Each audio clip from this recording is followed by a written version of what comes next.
Frankl. Pronto, já que vocês já quiseram escrever, então. Isso aí é uma artística do.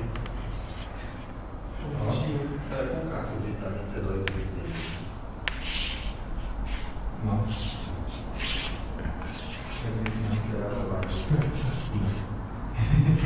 Olha só, uma fichação. Pronto, já que vocês quiseram, agora. Então, Victor Frankl. Na verdade é com K, mas o C cabia melhor que o K. Quem é o Frankl? Vamos lá. Como é que é? É muito próximo. Quem que é o Victor Frankl? Isso. Austríaco, Psicólogo, psiquiatra e doutor em filosofia. A essa altura ainda existe psicólogo. Como é que é? São psiquiatras. A essa altura ainda você não tem curso de psicologia. Na verdade, não, é que você não tem separação. Psicólogo é o cara que estuda a psique humana, ou seja, a alma, ou seja. E sempre se estuda com um certo viés prático, né? Quer dizer, no fundo está dentro da medicina. Agora, e aí? Vamos lá. Ele é aluno do Freud. Aluno do Freud, exatamente, embora logo ele tenha começado a se separar. Também é De origem judaica, exatamente. E aí, em... Isso, então, inicialmente...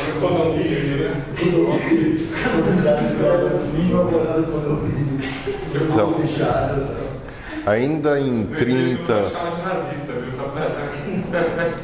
30 e bastantes, ele já tinha chegado à conclusão de que a teoria do Freud era um pouco restritiva demais e que, digamos, seria necessário levar em conta um aspecto que podemos chamar espiritual, e que, para que não fosse confundido com a parte religiosa, ele dá o nome, tirado do grego, de noético. Noético significa o quê? Espírito. É espiritual, espírito. Nous pode ser entendido como espírito, como razão, né? Ou, digamos, marca claramente, pelo menos, que há um plano que não é biológico. Para o Freud é tudo biológico, né? Depois, ele já foi perseguido antes da guerra, né?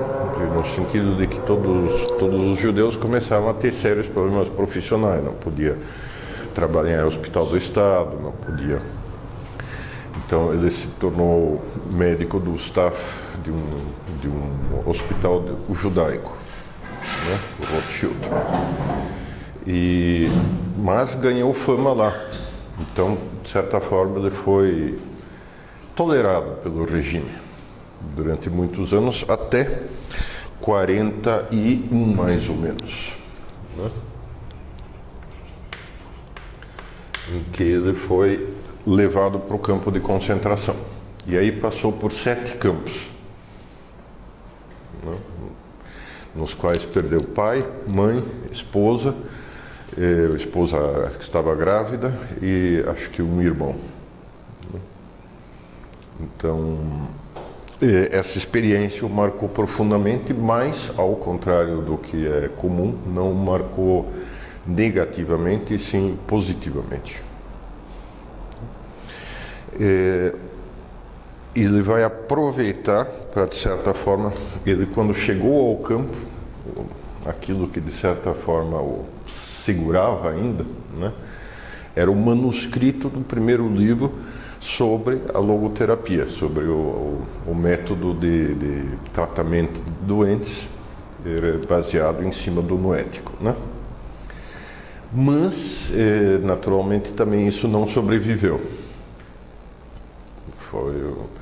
Chega ao campo, tem que tirar toda a roupa, etc. Mais ou menos ele conseguiu salvar por um tempo, mas depois isso aí acabou sendo destruído, né?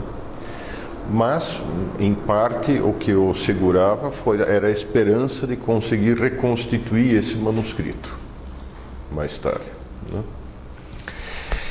Aí, quando sai do campo de concentração, 44, né, depois de 3 anos, é um campo no qual, se bem me lembro, só foram 7 pessoas que sobreviveram, né?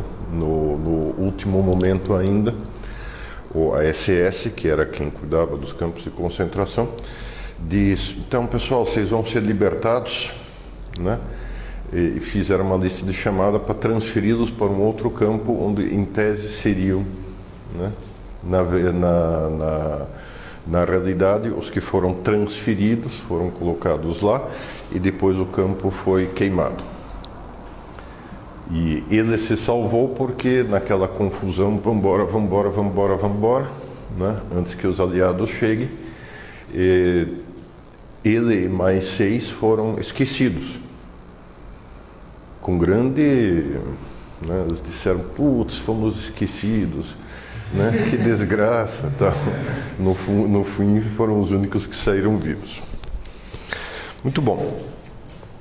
Aí, depois da guerra, ele começou por um lado, ele mudou algumas, quer dizer, ele começou a afirmar algumas coisas que pegaram muito mal em todos os campos possíveis, né?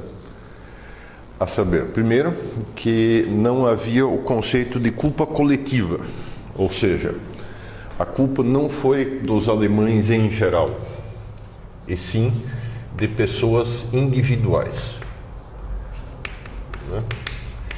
E que entre os prisioneiros do campo, de qualquer religião, os capos, capo era o nome que se dava a um prisioneiro que tinha autoridade sobre outros prisioneiros, né? Por exemplo, o chefe de uma barraca.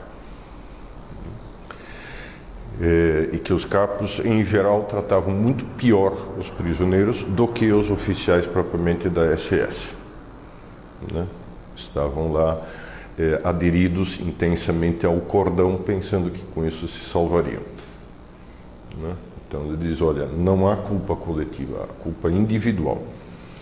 E dá casos tanto para um lado quanto do outro, né? Em concreto, conta que o chefe de um campo em que ele esteve no final da guerra, o chefe SS, comprava remédios com o dinheiro dele e os distribuía secretamente porque não podia fazê-lo abertamente, né? Comprava remédios para os presos. E no final, um grupo de judeus húngaros que tinha conseguido escapar, né, o levaram junto, o mantiveram escondido e puseram como condição para os aliados que só os entregariam se não fosse acontecer nada com ele. Então, esse tipo de afirmação evidentemente deixava o pessoal da culpa coletiva fulo da vida e deixava o pessoal oposto também, né? O pessoal que dizia: não, tinha mais que matar mesmo. Muito bem, mas esse é um ponto. Agora, aos poucos, aí publica, logo depois da guerra, um psicólogo num campo de concentração.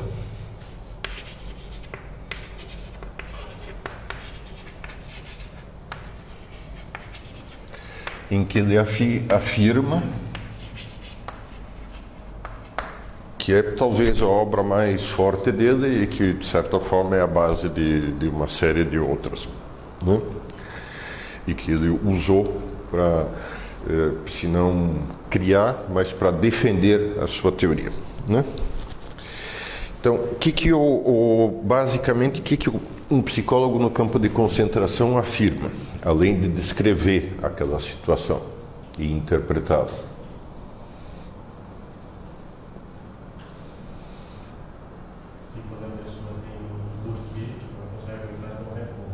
Essa é uma frase que eu gosto de citar e que é de quem? Nietzsche. Bom, olha, o nosso Bruno tá... Boa, Bruno, esmague os ignaros. Exatamente. Ou seja, que ter um sentido na vida, ter um sentido para a vida, tem valor de sobrevivência. Ou seja, aqueles que conseguiram sobreviver ao campo era porque tinham algo para fazer depois do campo, né? Não se resignavam àquela situação. E isso sob muitos aspectos. Por exemplo, ele mesmo, para começo de conversa, ou quem tinha pessoas que estavam fora, né, e que isso sustentava, eu preciso voltar a me encontrar com eles, né? Ou ainda o efeito contrário, isto é, né, quando a pessoa só olhava para o futuro imediato, né, quando vamos ser libertados, quando, enfim, vamos conseguir sair dessa situação de sofrimento insuportável, né, cada notícia de aproximação dos aliados, né, e cada demora nessa situação produzia ondas de morte. O pessoal não morria por questões psicológicas, evidentemente, né? Não morriam por ficar loucos ou nada, mas morriam por ondas de tifo, né? Ondas ficava com toda a resistência corporal diminuída e morriam em quantidades bem maiores. Tinha muito suicídio? Não, muitíssimo poucos. Né? Pelo contrário, o que aquilo lá existia, evidentemente, né? Ele conta que isso se chamava lançar-se no arame. Era arame, como é que chama isso? Eletrificado, cerca elétrica, né? Então, quando alguém não aguentava mais mesmo, ia para o arame. Mas era muito raro, até porque aí entrava um outro aspecto que é: eu não vou deixar esses filhos etc. me vencer. Então não era só esse ponto, mas também ira, né? Raiva. Muito bom. O que é esse sentido da vida, então? Essa é, de certa forma, a pedra fundamental de toda a teoria dele.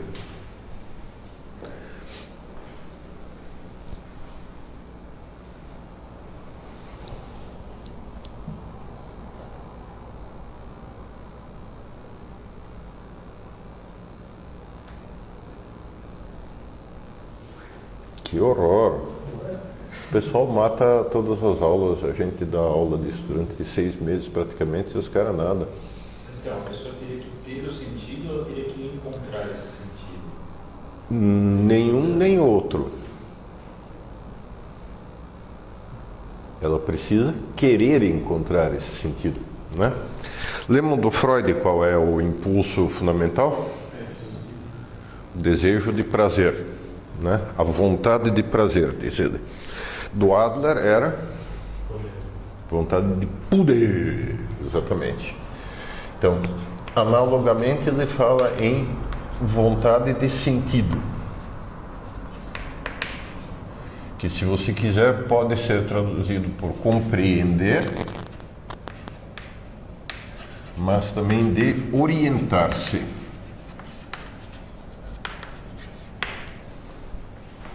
Vontade de ter uma direção na vida, né?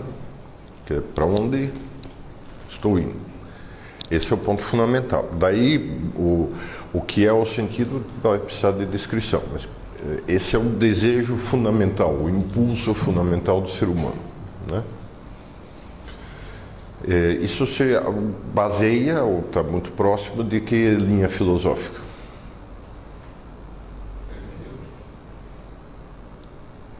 A hermenêutica é mais antiga. Estou pensando no Dilt. É pouquinho posterior.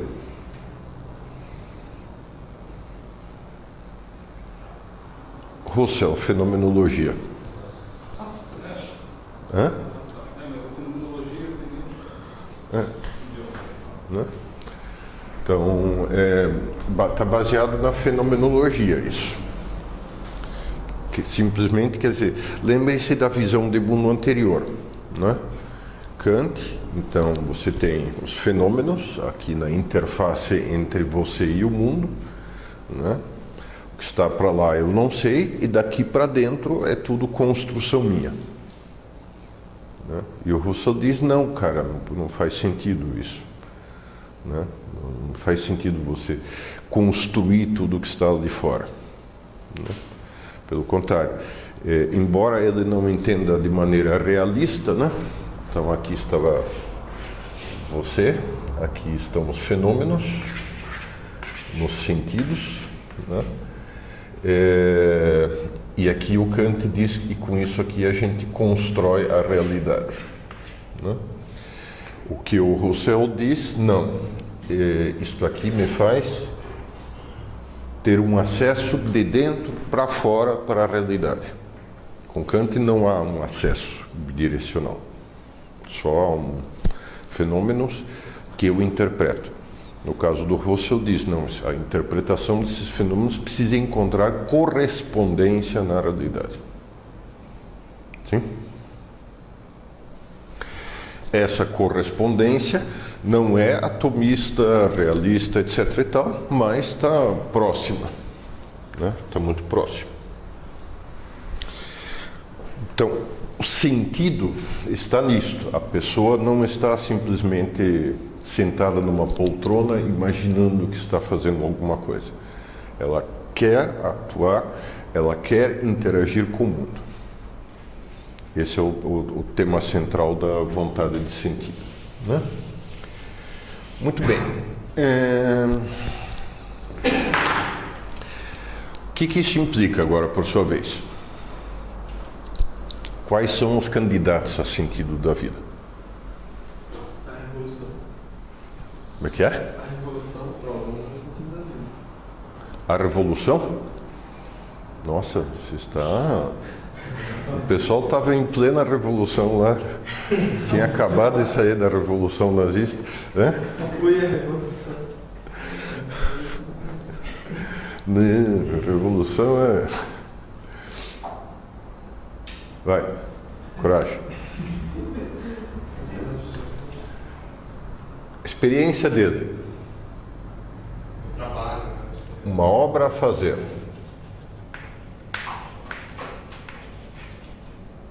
Segunda. Experiência dele. Amar alguém, exatamente.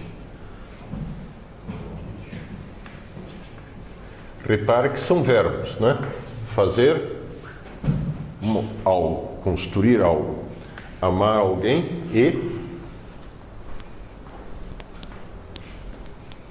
Você está meio...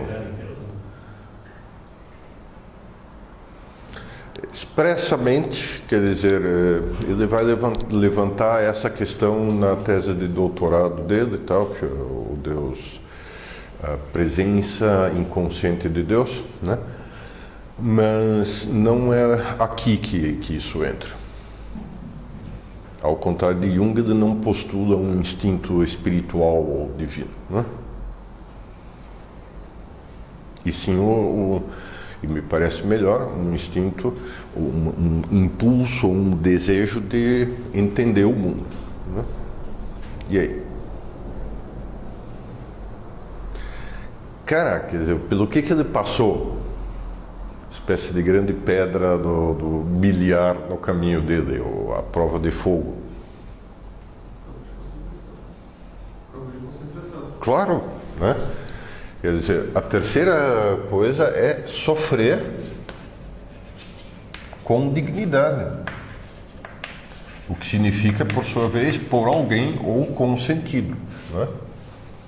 Esses são os três verbos centrais da logoterapia.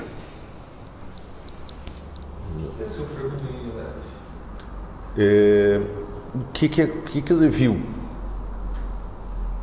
Um monte de prisioneiros sofrendo as mesmas coisas. Qual a diferença? Um desesperado e o outro. Muitos se entregaram. Muitos se entregaram. E os que se entregaram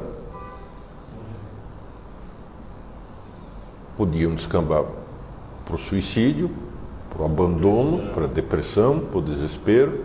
Que mais? Para a agressão, né? Para jogar suas frustrações em cima de outros.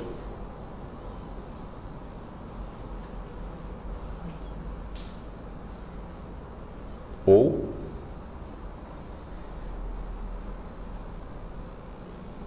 Aí também mesmo naquela situação que é totalmente degradante do ser humano, dos judeus, ainda assim havia aqueles que fazem um pequeno gesto de amor ao próximo, exatamente.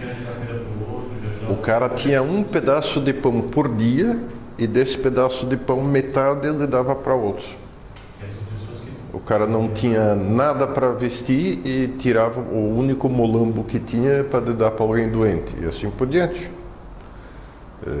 Ele viu que nessas situações você tem a possibilidade de ser um canalha ou de ser um santo.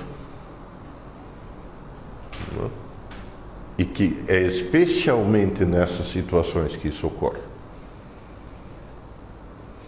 Porque essas coisas definem, né? Você precisa de todas as suas forças, todas para conseguir superar uma situação dessa. Mas o que define então é quando elevado ao extremo, a capacidade da pessoa de... Isso obriga a pessoa a se definir. Essa capacidade está presente antes, né? Mas ainda essa capacidade desaparece, não?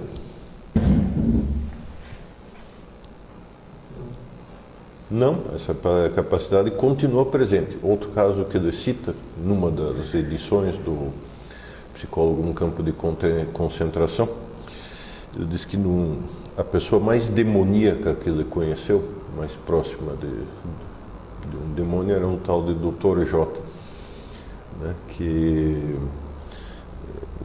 era desses que faziam experiências com prisioneiros vivos, né? E que depois da guerra ele não soube mais do Dr. J, que pressupôs que ele tivesse fugido, por exemplo, para a América do Sul, como tantos outros, né? Argentina ou Brasil, né? Muito bom. Aí passa tempo, anos depois, um paciente dele pergunta: o senhor conheceu o Dr. J?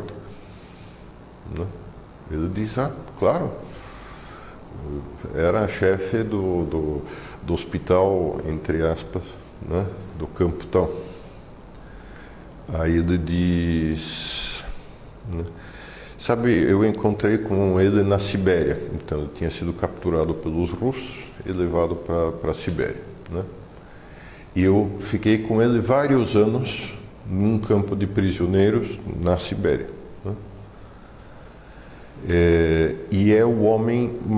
Foi o homem que mais me ajudou e o homem um dos mais impressionantes que eu jamais conheci na minha vida, né? Ou seja, quer dizer, as pessoas podem mudar de um polo para outro dependendo de como.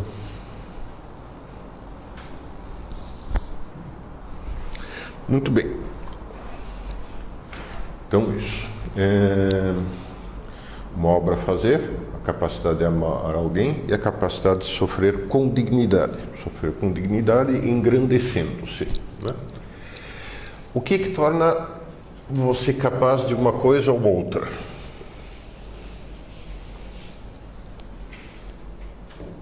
Caso do Dr. J.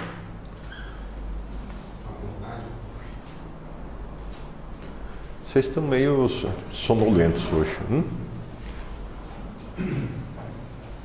que vocês falaram? Vontade. Vontade? Mas que vontade?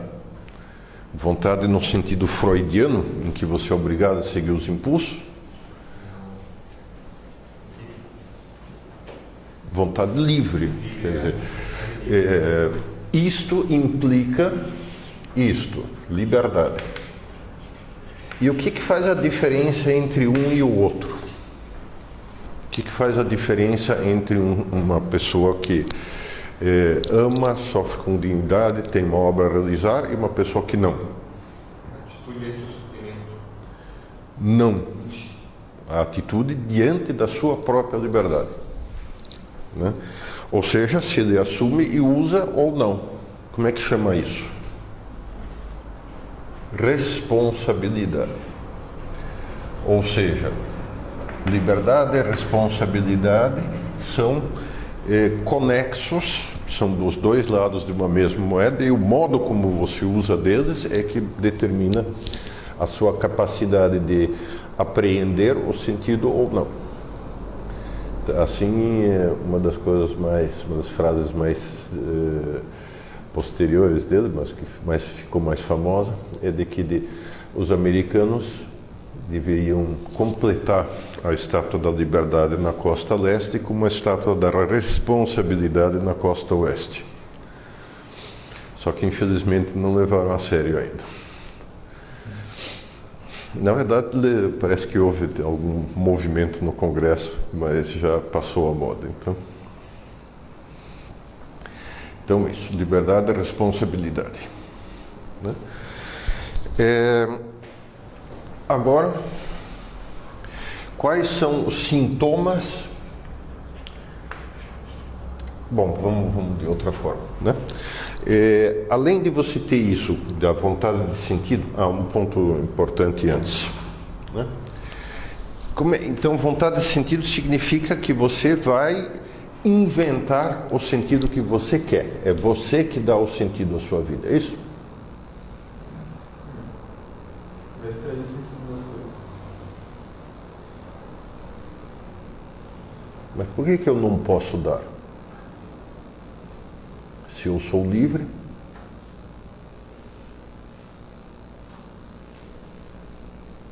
por exemplo, eu resolvo dedicar a minha vida à ciência, tá? Como Hélio.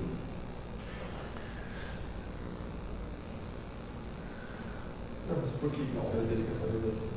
Esse é o sentido. Porque eu quero, tá, gente? Os amigos mais ingênuos falam que Eu quero ajudar outros, né? Tá bom, ajude que você já, em breve, já mudará de ideia. Mas precisa de uma certa determinação para isso. Mais do que um bom desejo. Por que a vontade de sentido não se resume a um bom desejo?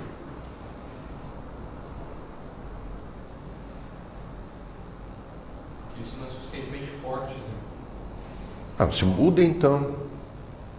Né, uma hora a minha vontade de sentido é essa, outra hora é outra, né?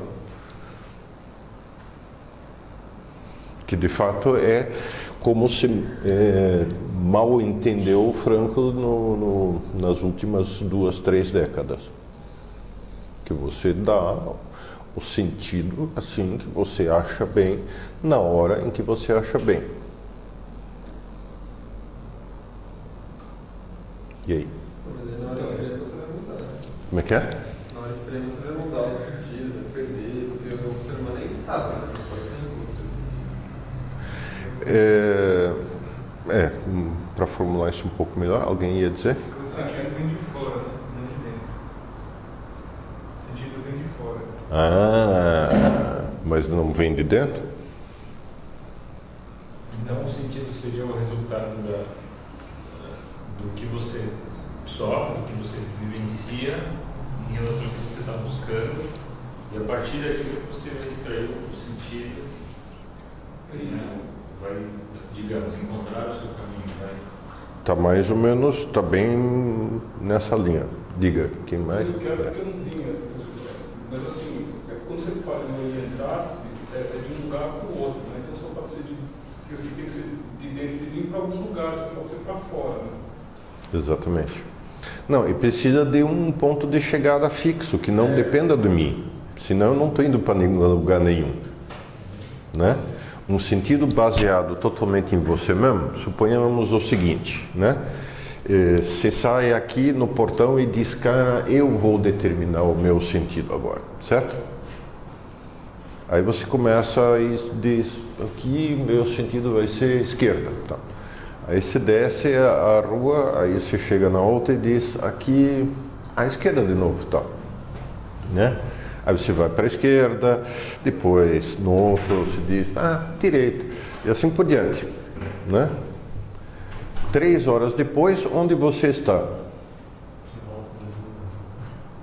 Em nenhum lugar. Para onde você foi? Não sei. O que você fez?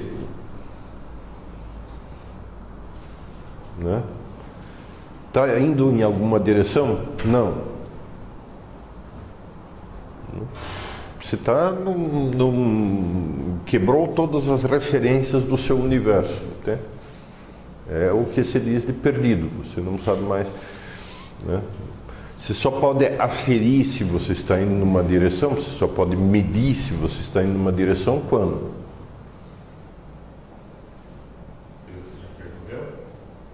Não. Você pode ter 3 horas, você está perdido. Andou 3 horas a 5 km hora para ir bem tranquilo e tal. Então você andou 15 km. Pode estar a 13 quadras daqui, ou 8. Mas deu tanta volta que não chegou a lugar nenhum. Certo? Qual é a única maneira de você saber se você está indo em alguma direção?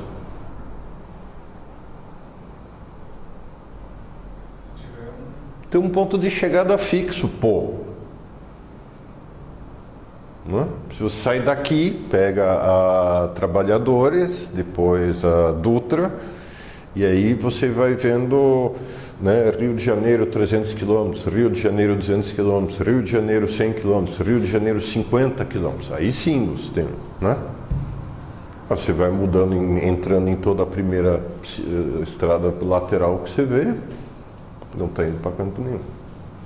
Certo? Muito bem, então, o órgão do sentido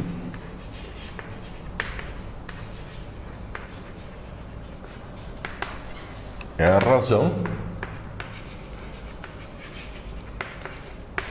que determina finalidades fixas. Fala. Esse livro fala bastante Frank. Ele cita a coisa. Cita? Frank. Comenta alguns trechos do livro dele, sentido, do sentido, não sei qual exatamente o título. Mas ele fala, e esse ele está citando, né?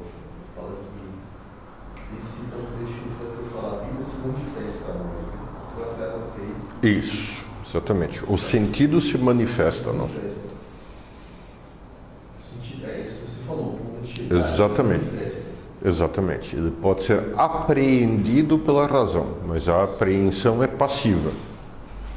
Não é uma questão de decisão minha. Exato. Esse sentido é uma leitura um pouco superficial de Frank, né? Sim, de que eu determino, é uma leitura muito superficial que daria uma dor de barriga terrível, né? A vida, por assim dizer, impõe um sentido. Ela impõe. O que sim... O que se espera de você é isso. Agora você é livre para... Então, se você descreve a vida como ponto de partida, ponto de chegada, e aqui, nessa direção, sentido, ok, isto é fixo, definido por 3 possibilidades. Em qual delas você está? Agora, tem uma obra para fazer. Então, mas qual delas é a sua? Então, qual o seu ponto de partida? Ponto de partida? Cara, não sei. O ponto de partida pode ser extremamente variável. Exato. Né? O ponto de partida é existencial, isto é, quem sou eu, onde eu estou, qual... A maioria dos que estão aqui não fazem a menor ideia do que fizeram a faculdade que fizeram. Que... Nossa, que agressão. Vocês Mas concordam? eu também não sei o que eu fiz, é absolutamente Eu subjetivo. sou obrigado a concordar. Quando você tem 13 anos, 15 anos e vai escolher um vestibular, você não sabe o que você está fazendo. É para ganhar dinheiro, mas não sabe. Então, Exatamente. o seu ponto de partida é um universo desse tamanho. Isso. Mas, à medida que você avança, você vai determinando. Eu vejo, pô, a vida seria mais simples economicamente se eu tivesse feito outro medicina, não sei. Mas agora, será e aí? Mas será que você quereria isso mesmo? não sei, acho que não. Não? Não fiz essa escolha, já não dá mais para voltar atrás, né? A melhor maneira de você ficar parado é justamente você dizer: e se eu tivesse feito tal outra coisa, né? Não, então, exatamente. Eu estou nesta situação existencial e esta situação se atualiza a cada momento, a cada segundo. Estes são os meus problemas, estas são tal. Claro. O cara casa hoje, amanhã ele fala, pô, mas acho que a coleguinha era mais legal. Né? Exato. A outra era mais legal, exato. Não te amo mais. A famosa frase, não te amo mais. A grama do vizinho é sempre mais verde, até que você começa a cuidar dela. Aí você vê que ela está cheia de mato, está meio amarela. Mas isso é um drama muito interessante, né? Ele fala alguma coisa sobre ele. Fala. Vamos lá. Mas quer dizer, é isso que nós estávamos falando já. Quer dizer, a situação é existencial, a situação, ponto de partida é existencial. Portanto, eu tenho que examinar a minha vida sob esse ponto de vista. Né? E a minha única, irrepetível, não tem, né? Nesse sentido, o caminho, que é o percurso do sentido, é único e irrepetível, próprio só e somente de cada ser humano individual. Mesmo que o ponto de chegada seja determinado pela razão. Nesse sentido, ele faz uma coisa que é muito interessante, quer dizer, ele reúne o subjetivismo do Kant com a visão mais objetiva dos gregos e de São Tomás, do bem como um objetivo final, do bem como fim. Não do bem como dever, não do bem como um motor do lado de cá, do eu, do ponto de partida, e sim como um atrativo do lado de lá, como final. Não sei se resolveu o que você queria, mas... Também aborda um pouco a igualdade das pessoas, também a coisa específica de cada um. Claro, o ponto interessante, no caso, é a especificidade, quer dizer, não há, nesse sentido, né, não há dois sentidos padronizados. O sentido é o meu sentido para a minha vida, mesmo que esse sentido se consista em algo a fazer, não especifica o que, alguém a amar, também não é padronizado quem eu devo amar, né? Ou uma situação prática de sofrimento que eu estou passando. Né? Isso naturalmente faz o quê? Que todo o processo de busca de sentido se realize como algo, como o quê?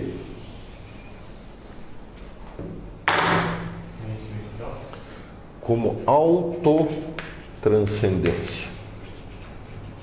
Como autotranscendência.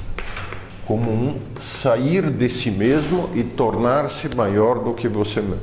É mais do que autoconsciência, né? Muito mais do que autoconsciência. Exato, é superação. É ser mais do que você mesmo é.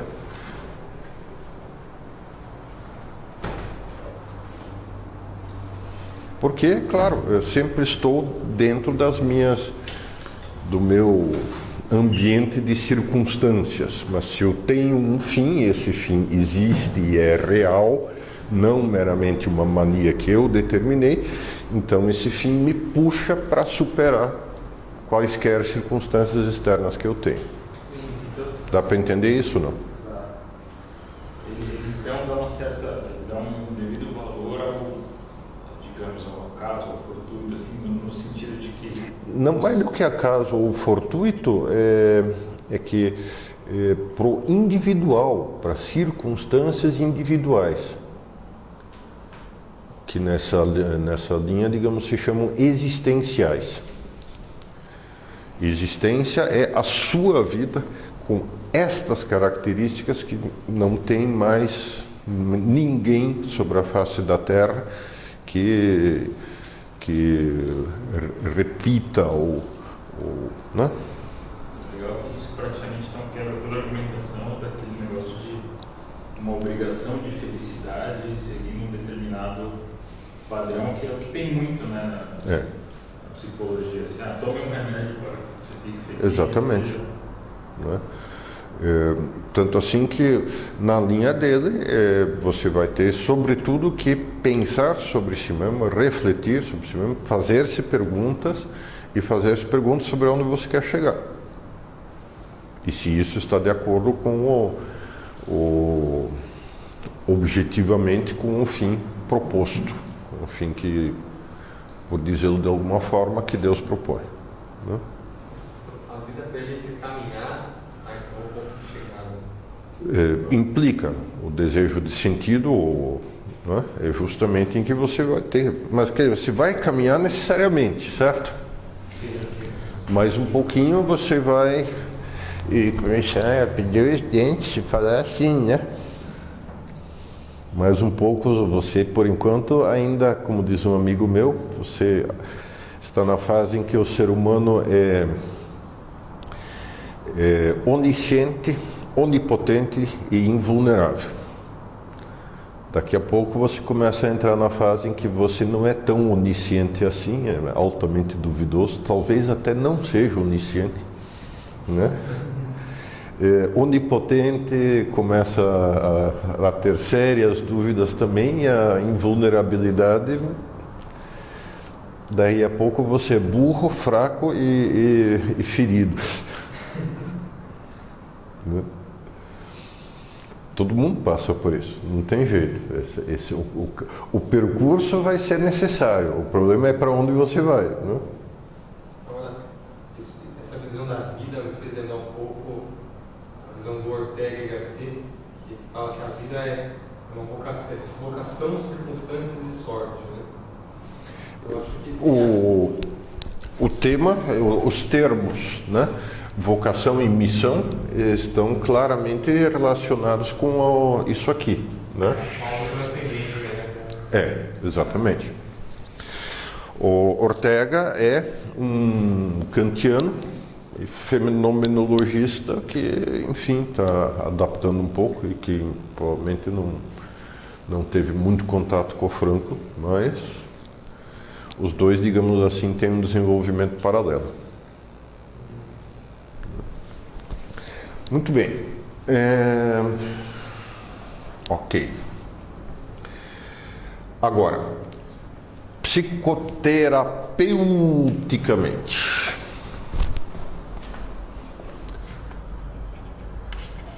Então, em psicoterapia, isto é, em termos de doenças, primeiro você precisa distinguir o quê?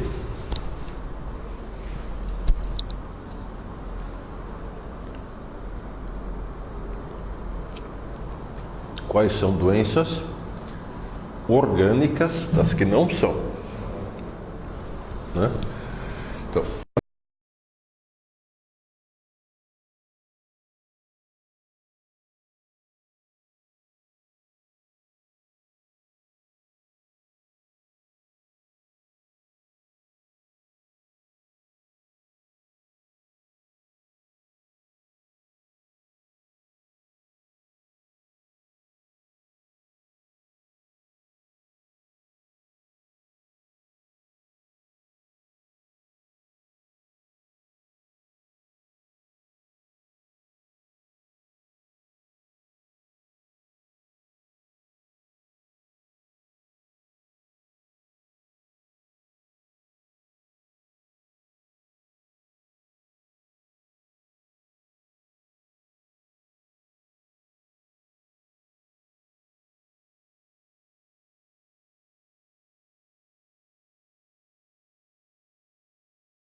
Esses caras Bauman... Não só do ponto de vista dos árabes. É bom lembrar que do ponto de vista da discussão e essas polarizações que está havendo também no Brasil, tem um alto índice de agressividade tola, né?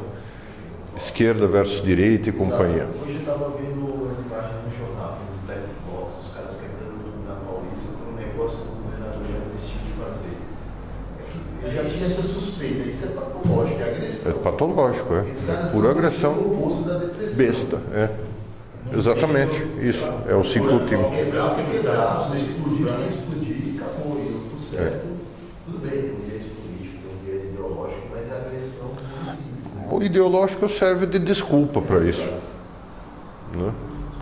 É simplesmente um motivo para escolher este para agredir em vez do outro. Mas... E, enfim, também é verdade que a criminalidade tem muito menos hoje o aspecto de pura e simples criminalidade. Pô, cara, eu preciso viver, sinto muito, vou te assaltar, passa a grana e acabou. E sim, é uma espécie né, nós estamos em luta contra uma sociedade opressora. É uma questão de guerra de partidos e não uma questão de... O tráfico hoje organizado é ideológico. É ideológico. Não de esquerda ou de direita, mas ideológico. Tudo que não é pobre. Exatamente. Exatamente. Muito bem. Último ponto aqui. Eu ia fazer um comentário aqui. Esses autores que se vinculam à chamada pós-modernidade, pensando no Bauman, no Stuart Hall, que morreu recentemente, essa carência de sentido é até ovacionada por eles. Né? Sim, sim. Eles apresentam essa carência de sentido como uma possibilidade quase que sem fim de liberdade. Exato, mas quer dizer, repara que o problema deles está aqui, né? Quer dizer, a supervalorização da liberdade sem um direcionamento objetivo faz com que você tenha liberdade sem responsabilidade. Portanto, eu escolho o que eu quero ser, em todos os sentidos. Se eu quero ser uma menininha irresponsável, eu vou ser uma menininha irresponsável. Se eu quero ser um poste, eu vou ser um poste, ora bolas, né? Se eu quero assim, eu preciso me reinventar, tá? Então, se eu quero ter cabelo azul, né? Eu ia. Depois eu consigo calcular? Você não no computador, você não desenha. Se quiser tirar foto. Mas essa liberdade acaba, querendo ou não, levando a uma falta.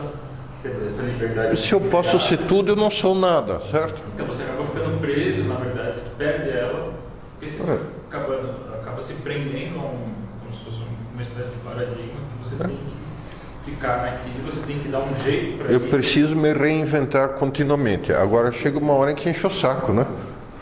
Quer dizer, desculpa, mas... Né? Se você desenvolver uma psicose, aumenta, porque você pode uma hora entrar de uma neurose nessa classificação, né? Quer dizer, sim, é bastante alta. Porque fica bem característico do que a gente vê hoje. Assim, muita gente roda, para de repente chegar a se dar conta que está no mesmo ponto, e quando chega nisso, ela fala, putz, não acredito que eu fiz tudo isso para não chegar a lugar nenhum. Exatamente. Surta. E aí, surta. né? Tem se falado muito nessa sociopatia ou narcisismo maligno hoje em dia. E alguns dizem que tem componente hereditário e outros escritores cristãos que mais se aproximam do demoníaco, assim, do lado negro. Então ele colocaria nessa neozoogenia ou não? Depende, precisa estudar o caso. Ele diz, ó, meu papel é médico, não é nem de decidir se tem satanismo envolvido, se tem possessão ou não, se há obsessão ou não. Não sou a pessoa competente para julgar sobre isso. Com esse trânsito que vão correndo. Quando, se for o caso, encaminhamos para a devida autoridade rabínica, porque ele era judeu, né? Cristã ou o que for. Mas eu não sou o cara para decidir isso. Né? Esse narcisismo maligno, quer dizer, precisa ver o caso, o que é em concreto. Né? A psicologia americana classifica como NPD, Tem de narcisista e personality disorder.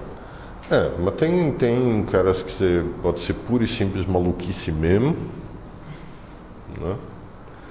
Pode ser pura e simplesmente uma psicose, ou pode ser um esforço, digamos assim, de violentar a própria personalidade culposamente durante anos. Aí, Usar o próprio cérebro, né?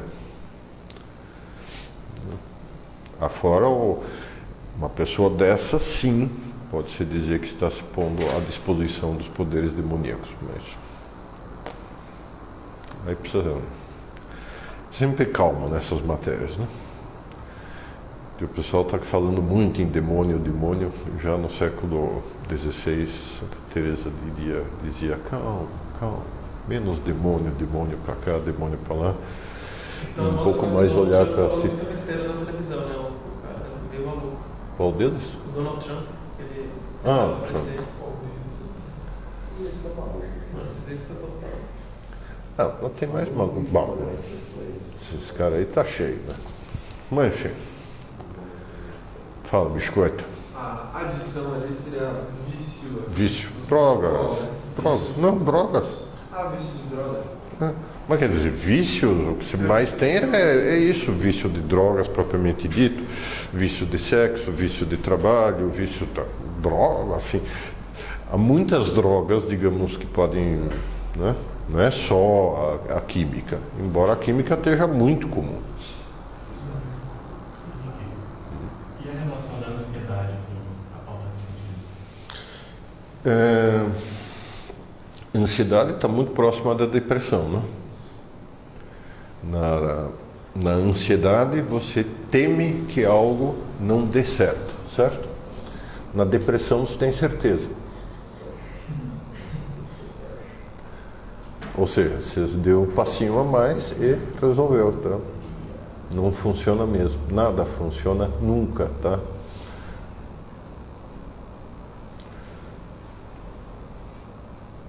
Ansiedade enquanto doentio, assim, né? Diferente do estresse, assim, positivo. Quando você está jogando futebol, você tem um alto grau de estresse para fazer gol. Enquanto você confia que você pode fazer gol, tá tudo bem. Essa liberdade supervalorizada de hoje, ela já tem uma liberdade quase que absoluta, só que a liberdade absoluta é a insegurança total. Liberdade absoluta é insegurança total, exatamente. Então talvez se você tiver uma liberdade mais condicional. Pega os caras, cacetete neles, é isso? Aí quando você tem um lote, você tem uma restrição, mas você tem mais uma insegurança. Posso falar uma coisa? O problema é quem que vai desse norte. Com você mesmo. Posso falar uma coisa? Teoria pessoal. Pode cortar esse troço aí. Você pode falar. Estritamente não é nem em filosofia, é muito, porque também eu não acho possível fazer filosofia da história. Mas teologia da história se pode fazer. Para o meu gosto, precisa ter uma época como essa, porque você está saindo de um período histórico em que nunca existiu, em nenhum momento, uma total e plena liberdade, tal como os cristãos esperam, a liberdade dos filhos de Deus, né?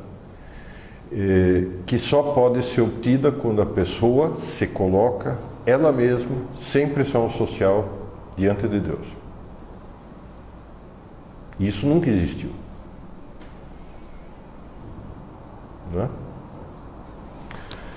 a não ser por manchinhas aqui e ali, assim, né? Uma perseguição aos cristãos aqui, outra ali e tal, né? Então, é claro que tem alto custo isso. Assumir a própria liberdade tem um custo muito grande. E a responsabilidade consequente, né? Agora, como é que você vai fazer isso sem assumir esse custo? Não tem uma versão suave. A versão suave significa eu abandono a minha liberdade e ok, beleza, o Estado manda e... né? Então, o Hélio está fazendo gestos aí para dizer para de falar que deu o tempo. Então. Quis fazer um comentário.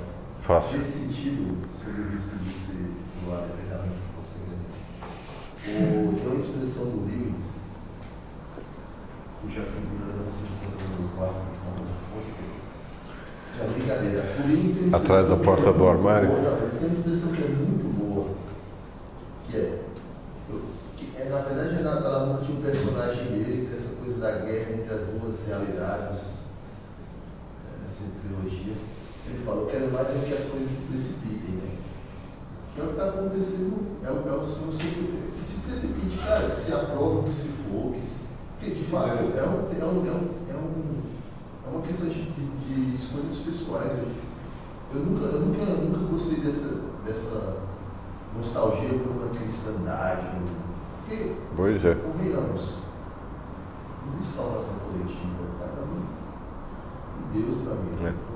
Mas Henrique, você está querendo dizer que é preciso uma época como essa para se aprender que a liberdade... A exercer a liberdade. E aí o custo é O custo, infelizmente, é alto, mas o custo foi alto sempre, Foi alto. né?